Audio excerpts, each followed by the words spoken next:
In this example, we're going to first off want to have an add form. But more importantly, we want to pass behavior from the parent to the children.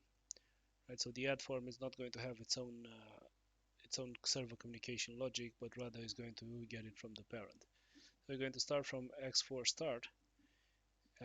Obviously, our server is a bit different in the sense that it has an endpoint for post in order to be able to add a user, as well as it uses a middleware to deserialize objects from JSON, objects which were received in the request body.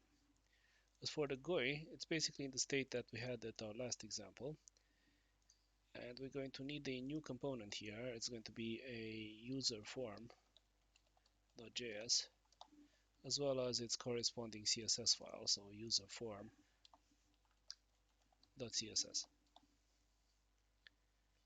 Now the user form itself is going to appear in user list, and so if we go to user list, we can import our user form,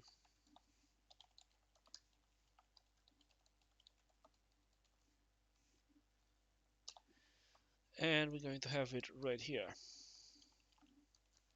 But since our user form is not going to know how to add a user, we have to send it something. So we have to send it something through a property, in this case on add, and let's just call it add user. Now this is going to refer to one of our functions. We don't have it yet, so let's say const add user is a async function of user,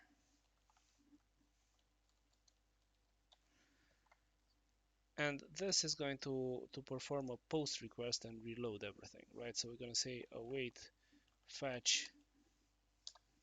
It's going to be the same address as here, but we have to add a couple more things, right? The first one is the method. Second one is the header.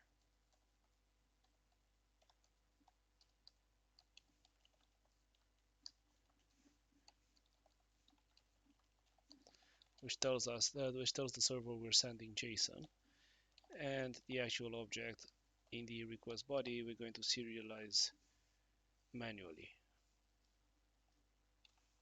Alright, so JSON.stringify of user.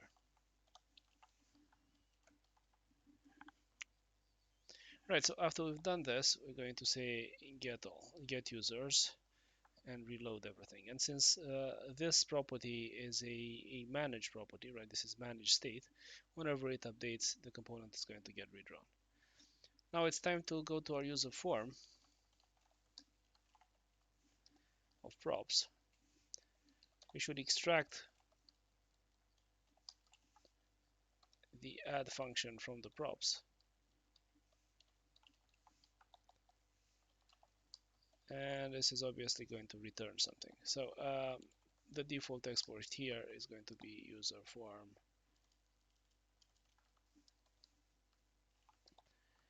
and since we do have a CSS file, let's just import it even if it's empty for now.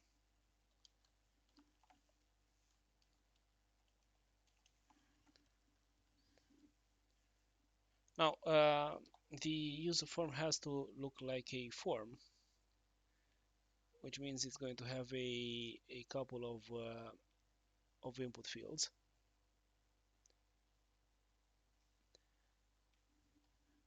So let's say we have a div here,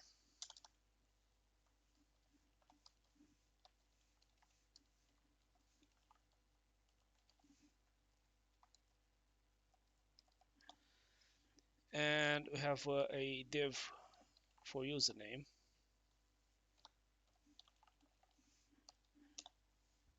and this is going to contain an input text. We're just going to use placeholders instead of labels.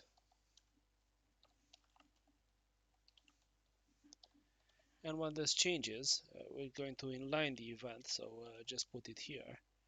So one change is going to be handler of event, which is just going to update something. Right, but we have nothing to update, so we should have something in the state, So first we need use state from React. And based on this, we're going to need a username and set username.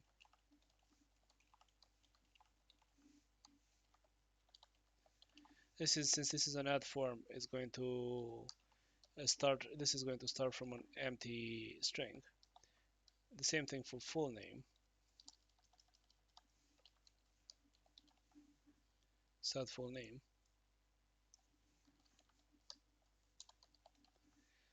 And the same thing for type, which we have to add.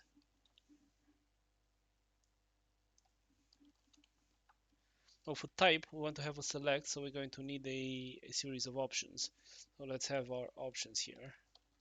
And this is going to be an array of objects of a specific shape, so they have to have a label, what's being shown, and the value,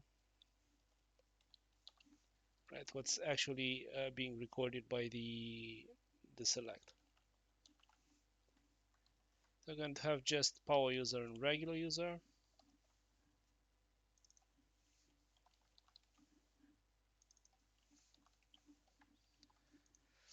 And after we've had all this, now on the username input text, what's going to happen on change is set username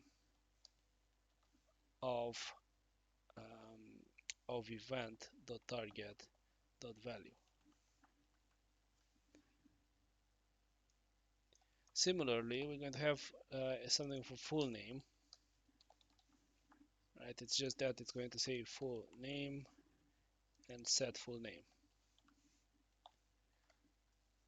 As for the type, right, we're going to say it's type, and this time it's not going to be an input type text, it's going to be a select. And the select has to contain some options. So within the select, we're going to generate option tags based on the options we've defined a bit further up. So we're going to say options.map. Let's call the element O. And this is going to give us an option.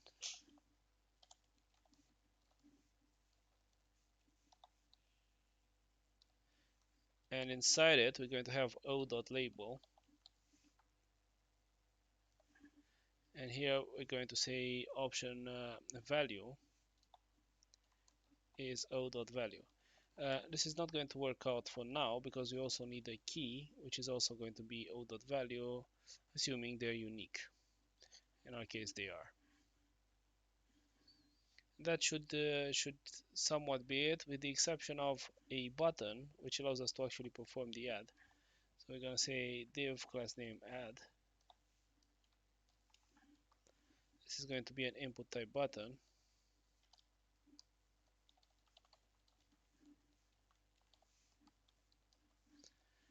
Value add.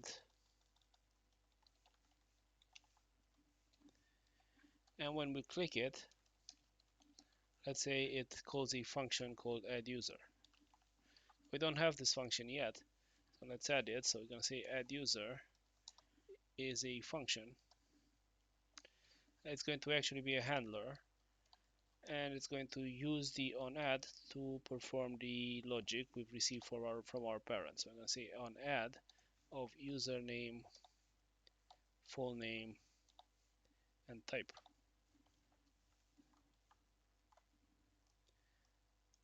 Right, I think we've missed something, which is for the select, we're going to have set type, because that's what we actually have in the select.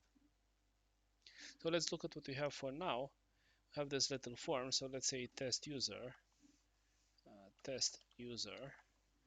and let's call it a regular user. It seems to be working, it's just that our form isn't looking quite great. So let's go to userform.css and put in some CSS. Again, we're not going to go into the details, it just resizes everything so that it fits. And right now it looks a bit better.